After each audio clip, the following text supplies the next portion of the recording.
하나님께서는 이스라엘 자손들에게 하나님 앞에 제물을 드릴 때에 흠이 있는 거나 악질이 있는 것을 하나님 앞에 드리지 말라고 하나님께서 말씀합니다. 1절 말씀에 보면은 흠이나 악질이 있는 소와 양은 아무것도 내 하나님 여호와께 드리지 말지니 이는 내 하나님 여호와께 가증한 것이 됨이니라. 여러분, 우리가 상식적으로 생각할 때에 잘 이해가 되지 않죠. 왜냐하면은 이 제사는 신령한 것입니다. 이 제사는 신성한 것입니다. 그래서 하나님 앞에 가장 좋은 것으로 제물을 드려야 하고요, 당연하게 흠이나 이 피부병 걸린 것들을 제물로 드릴 수 없지요. 어떻게 그렇게 드릴 수 있을까?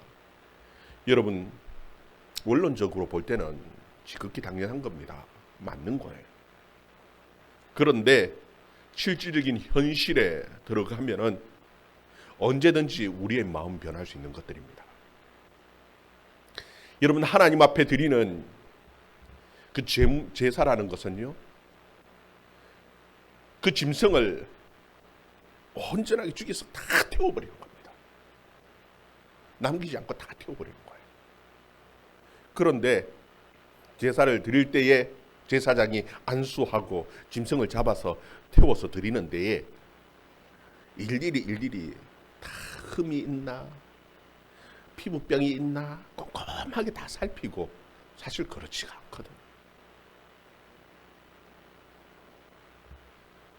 사람들이 보는 것은 정말 흠이 있는지, 거기에 무슨 피부병이 있는지 꼼꼼하게 살피기보다는 무엇을 보느냐 하면은, 아, 저 사람이 소를 제물로 드렸네. 아, 저 사람이 순양을 하나님 앞에 제물로 드리네. 여러분, 그것을 보는 거예요. 그러니까 사람의 마음은요, 바뀌는 겁니다.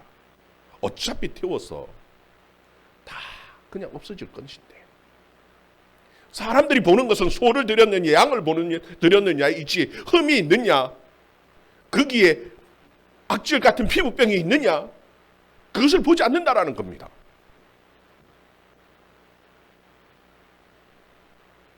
그래서 그냥 흠이 있는 것도 드릴 수 있다라는 것이죠. 그러나 하나님께서는 이스라엘 백성들에게 그렇게 하지 말라고 말씀하십니다.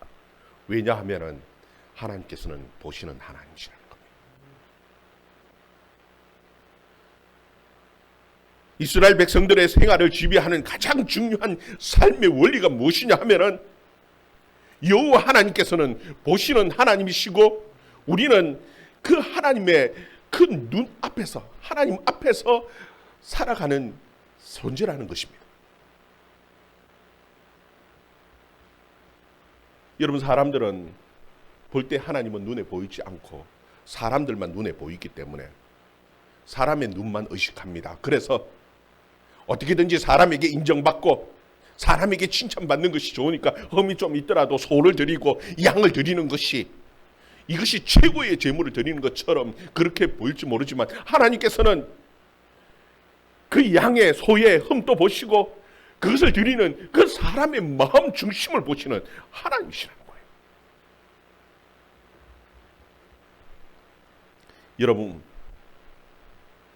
이 사람의 마음을 보고 그리고 사람의 모든 삶을, 행동을 본다는 것은요, 이게 얼마나 우리에게 큰 스트레스인지 모릅니다. 만약에 제가 여러분들이 어젯밤에 뭘 했는지 다 보고 알 수 있다라면, 그리고 지금 여러분들이 어떤 생각을 하고 있는지 제가 여러분들의 마음을 속속히 다 들여다본다면요, 여기서 제 눈을 제대로 눈을 벌써부터 피하시는 분들이 있는데, 제대로 볼 수 있겠습니까? 솔직히 여기 와서 앉아 있을 수 있는 사람 아마 아무도 없을 겁니다. 여러분, 그것만큼 큰 스트레스가 어디 있습니까? 그래서 사람들은요, 뭐가 필요하냐면 사생활이라 하는 것이 필요하고요, 사적인 공간이라는 것이 필요합니다. 그래서 좀 남들이 보지 않는 곳에서 좀 편하게 좀 쉬고 편함을 좀 누리고 싶은 것이, 그것이 사람입니다. 그럼에도 불구하고 하나님께서는 하나님의 백성에 있어서 가장 중요한 것은 무엇이냐면 하나님께서는 보시는 하나님이라는 거예요. 하나님께서는 우리가 무엇을 하는지 우리의 행하는 모든 것들을 다 보시고 심지어는 우리의 생각까지 다 들여다보시는 하나님이시라고 성경은 우리에게 분명하게 말씀합니다.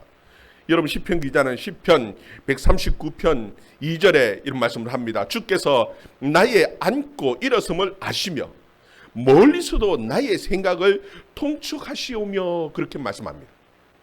하나님께서는 우리가 앉고 일어서는 것, 우리가 행하는 모든 것을 다 보고 알고 계시는 하나님이실 뿐만 아니라 우리의 생각까지도 다 아시는 하나님이시라는 거예요. 여러분, 그런데 이게 문제 아닙니까? 문제는 우리의 생각은요, 시도 때도 없이 온갖 더러운 것들이 다 계속해서 올라오지 않습니다.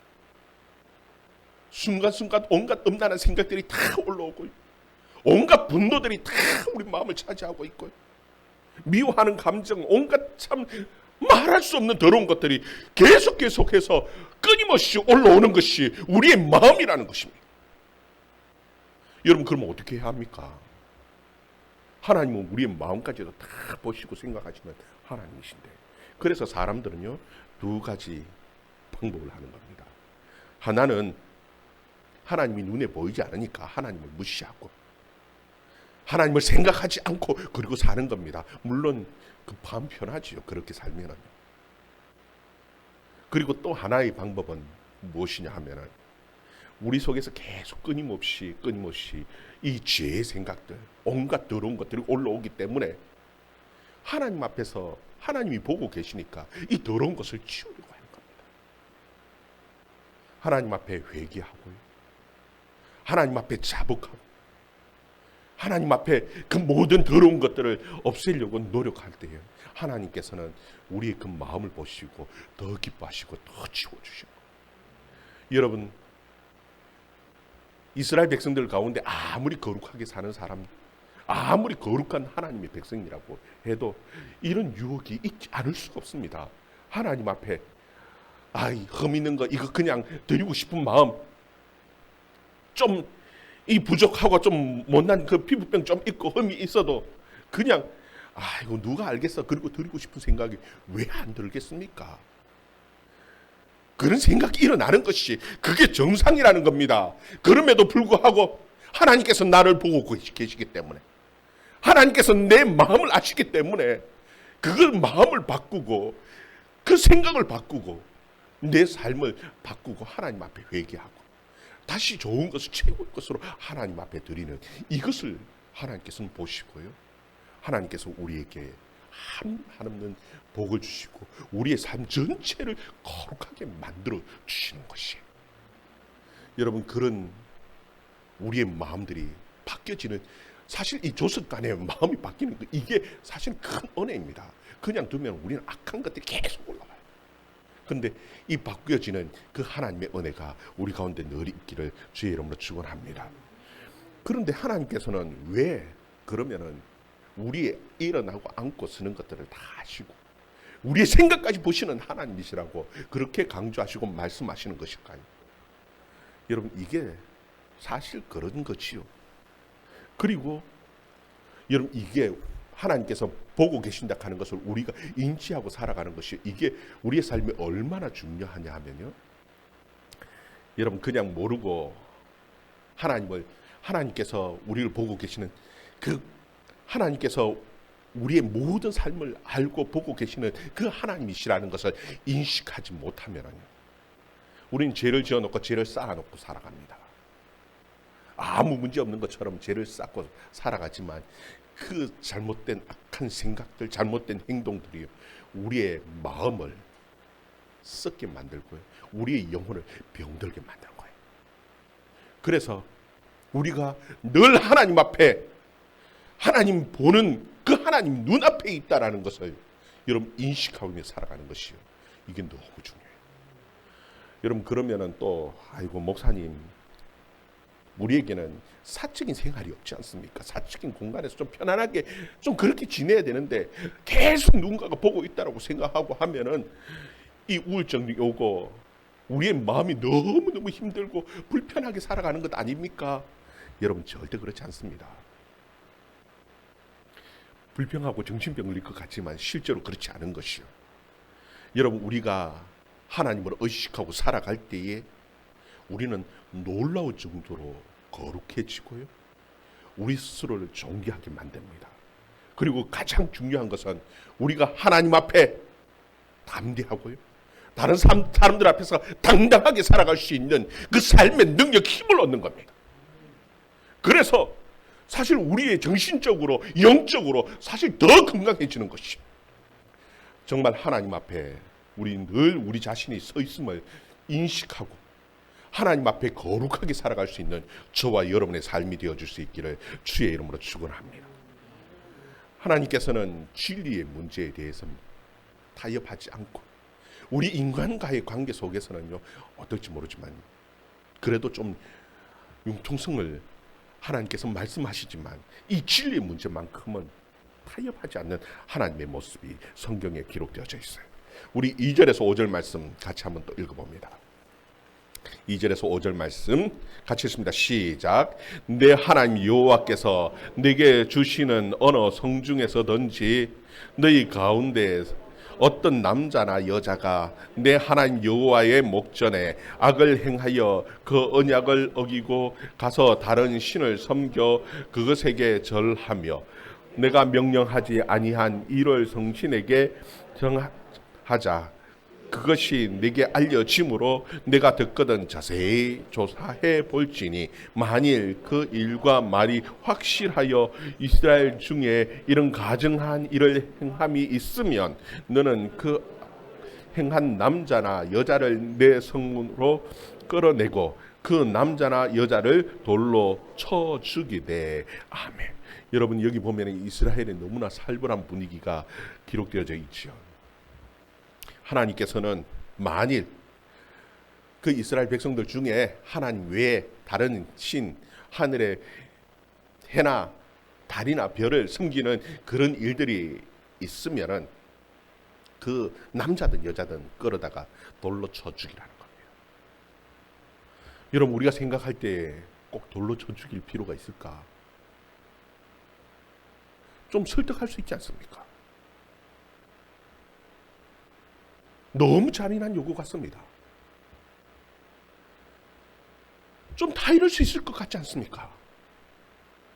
그렇게 해도 말을 듣지 않으면 꼭 죽여야 합니까? 그냥 쫓아낼 수도 있지 않습니까?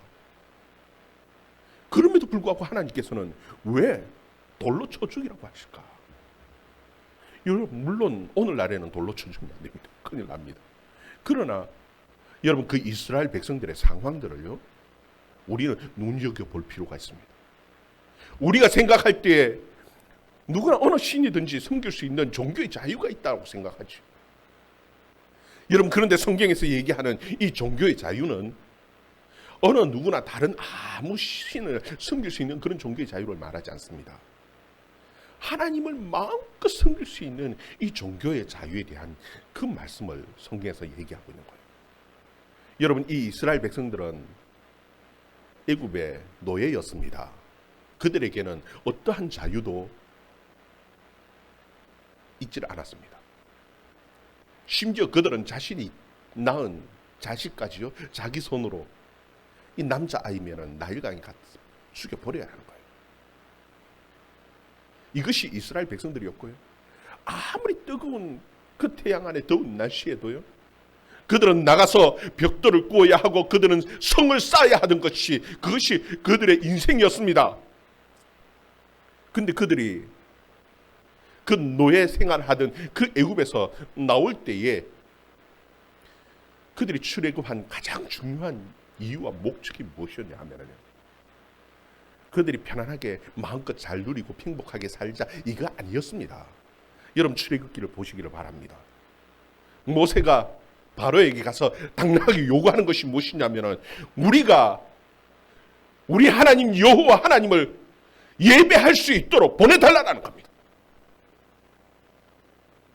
그들이 출애굽한 가장 중요한 이유와 목적은 하나님을 예배하기 위해서였습니다. 여러분, 그들은 하나님을 예배하기 위해서 40년 광야 그 생활을 하면서 그 기나긴 그 힘든 여정을 겪고 가나안 땅에 들어온 사람들입니다.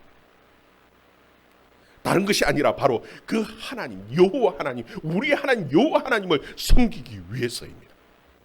그 힘들고 어려운 그 많은 희생을 하고 그 고난 가운데서 이겨서 그 가나안 땅에 들어왔는데, 그 가나안에서 다시 그 하늘의 태양을 섬기고 우상을 섬기고 달을 섬기고 별을 섬기자고 하면은 그것이 어떻게 용납이 되어지는 겁니까?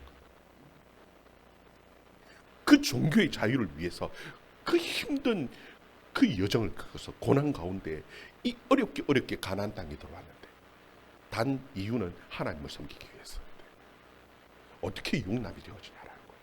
그래서 처죽이라는 겁니다. 여러분, 이 말씀은 오늘 우리에게도 동일하게 한번 생각을 해봐야 합니다. 여러분, 우리가 믿는 이 신앙이 그냥 우리에게 온 것 아닙니다. 우리에게 이 복음이 전해지기 위해서 너무나 큰 엄청난 희생을 겪고 그 대가를 지불하고 우리에게 이 복음이 전해졌습니다. 우리 한국 땅에 선교사님들이 얼마나 큰 희생을 하고 우리에게 복음을 전했는지 모릅니다. 여러분, 그 이전에 이 종교를 기억하기 위해서 얼마나 많은 사람들이 화형을 당하고 얼마나 큰 희생을 치르고 우리에게 전해진 이 믿음이고 신앙의 자유입니다. 하나님을 예배할 수 있는 그 자유가 우리에게 주어진 것입니다. 그뿐만이 아니라 이미 초대교회 그 당시에만 해도 수많은 사람들이 짐승의 밥이 되었고 화형을 당하고 이 믿음을 지키기 위해서 그 큰 희생을 치르고 우리에게 전해진 이 복음입니다. 여러분, 이 믿음에 대해서 여러분 중요하게 생각할 수 있기를 주의 이름으로 축원합니다. 그냥 우연히 우리에게 전해졌고 그냥 우연히 우리가 예수 믿고 그냥 별로 큰 값어치 없이 그렇게 전해진 그런 복음이 아니라는 겁니다. 우리가 이 예수 그리스도를 믿고 마음껏 하나님을 섬기기 위해서 수많은 희생 가운데 전해진 복음인 것을 여러분 깨닫고 정말 귀하게 여길 수 있는 저와 여러분의 믿음, 여러분의 삶이 되어줄 수 있기를 바랍니다. 우리 8절에서 10절 말씀 또 읽어봅니다. 8절에서 10절 말씀 같이 읽습니다. 시작. 내 성중에서 서로 피를 흘렸거나 다투었거나 구타하였거나 서로 간에 고소하여 내가 판결하기 어려운 일이 생기거든 너는 일어나 내 하나님 여호와께서 택하신 곳으로 올라가서 레위 사람 제사장과 당시 재판장에게 나아가서 물으라. 그리하면 그들이 어떻게 판결할지를 내게 가르치리니 여호와께서 택하신 곳에서 그들이 내게 보이는 판결의 뜻대로 내가 행하되 그들이 내게 가르치는 대로 삼가 행할 것이니. 아멘. 여러분, 성중에서 사람들끼리 고소하는 일이 생겼습니다. 그래서 재판해야 할 일이 생겼습니다. 여러분, 이 고소가 그리고 재판해야 할 이 일이 생겼다라는 얘기는 누군가가 피해를 줬고 피해를 받았다라는 이야기입니다. 그런데 사람들은요, 참 이상한 것이 자기가 피해를 준 것에 대해서는 일도 생각하지 않습니다. 다 무슨 생각을 하냐면 내가 피해받은 것만, 내가 이 사람이 내한테 어떤 큰 피해를 줬는데 그것만 생각하고요, 그것 가지고 이제 다투는 겁니다. 그런데 사람과 사람 사이의 관계에서의 문제는 절대적인 것이 없습니다. 하나님과 우리 사이의 관계하고 다릅니다. 하나님과 우리 사이에서는 절대적이지요. 그런데 사람과 사람 사이에서는 절대적으로 일방적으로 한쪽이 다 피해를 주고 한쪽은 피해를 받고 사실 문제 없습니다. 다 서로의 문제들이 다 있어요.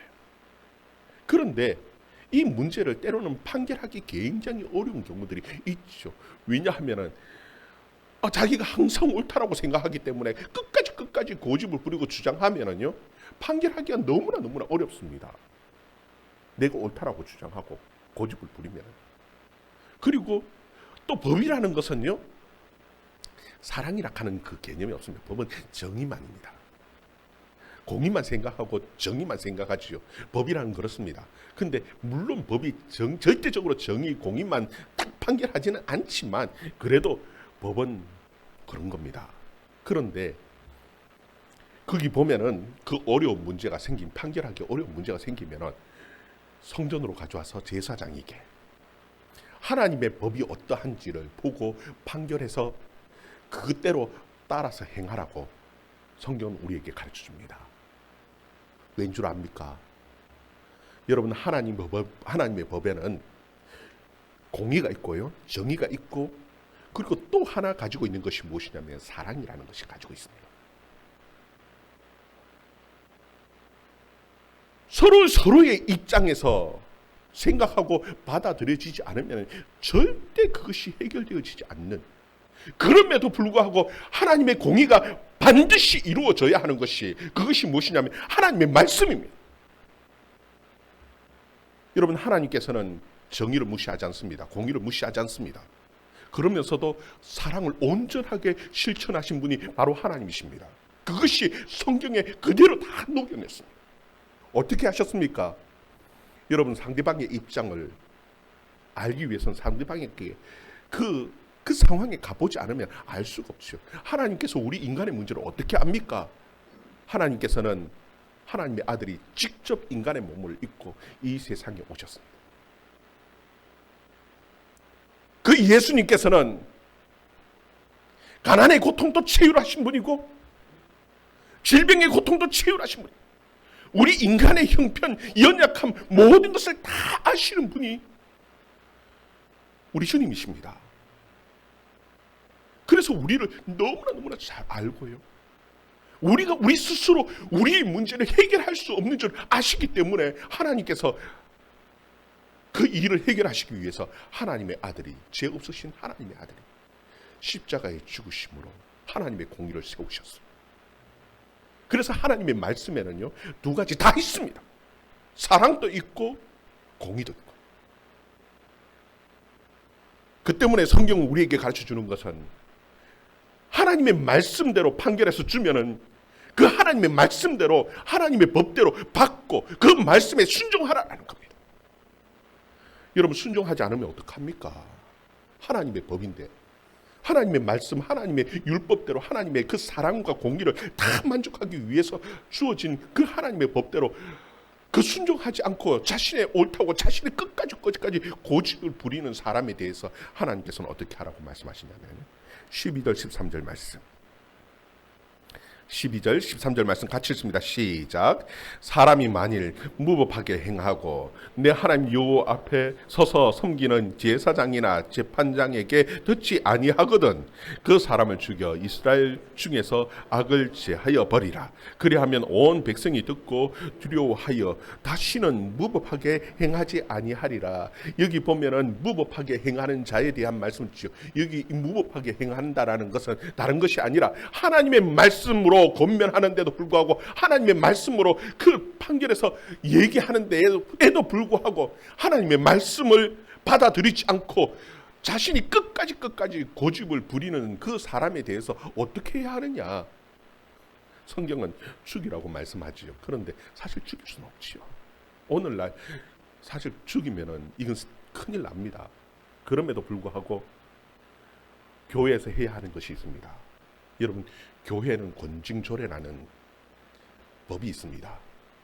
이 법을 만들어 놓은 가장 중요한 이유는요, 하나님의 법대로 하나님의 말씀대로 받아들이지 않는 그 사람에게 대해서 교회가 영향을 받지 않도록, 그런 사람에 의해서 교회가 악한 잘못된 영향을 받지 않도록 하기 위해서 만들어진 법입니다. 그래서 교회 안에서 거룩함을, 하나님의 법의 권위, 말씀의 권위를 세우기 위해서 그 악을 제하라고 성경은 우리에게 가르쳐 준 겁니다. 여러분, 물론 이 성경에 있는 것처럼 다 죽이고 쫓아내고 막 이것은 할 수 없지만, 그럼에도 불구하고 교회가 끊임없이 해야 하는 것이 있어요. 그게 무엇이냐 하면 하나님의 말씀의 권위를 세우기 위해서요. 목회자는 바른 하나님의 말씀을 선포해야 되고요. 그리고 교회의 지도자는요. 성도들이 모범을 보고 따라올 수 있도록 하나님의 법을 중요하게 생각하고 하나님의 말씀대로 하나님의 법대로 지켜가는 그 삶의 모범을 보여야 합니다. 그래야지 하나님의 법이 교회 안에서 바로 세워질 수 있습니다. 그리고 교회는 그 거룩성을 지켜갈 수 있는 것이에요. 여러분, 하나님의 백성에게 있어서 가장 중요한 하나님의 뜻이 무엇인 줄 압니까? 우리가 마음대로 행복하게 사는 것이, 물론 그것이 하나님의 뜻이죠. 그것도 하나님의 뜻 가운데 일부입니다. 그것이 가장 중요한 하나님의 법은 아닙니다. 하나님께서 우리에게 가르쳐 주시는 가장 중요한 하나님의 뜻, 그것에 대해서 성경은 우리에게 너무나 분명하게 가르쳐 주셔요. 데살로니가 전서 4장 3절에 보면요, 하나님의 뜻은 이것이니 너희의 거룩함입니다. 하나님께서는 우리에게 우리가 거룩하게 살기를 하나님께서는 분명하게 원하시고 계셔요. 우리가 거룩함을 유지하고 우리의 존귀함을 유지하기 위해서는 반드시 생각해야 하는 것이 있습니다. 그게 무엇이냐면 우리는 늘 하나님 앞에 있다는 겁니다. 하나님께서 우리의 일어나고 앉고 서는 것을 다 보시는 하나님이실 뿐만 아니라 우리의 마음까지도, 우리의 생각까지도 보시는 하나님이시라는 사실을 여러분 늘 기억하면서 이 코람데오의 이 생각을 늘 인식하면서 살아갈 수 있는 저와 여러분의 삶, 거룩함을 유지하고 존귀함을 유지하는 저와 여러분의 삶이 되어질 수 있기를 주의 이름으로 축원합니다. 우리 같이 기도합니다.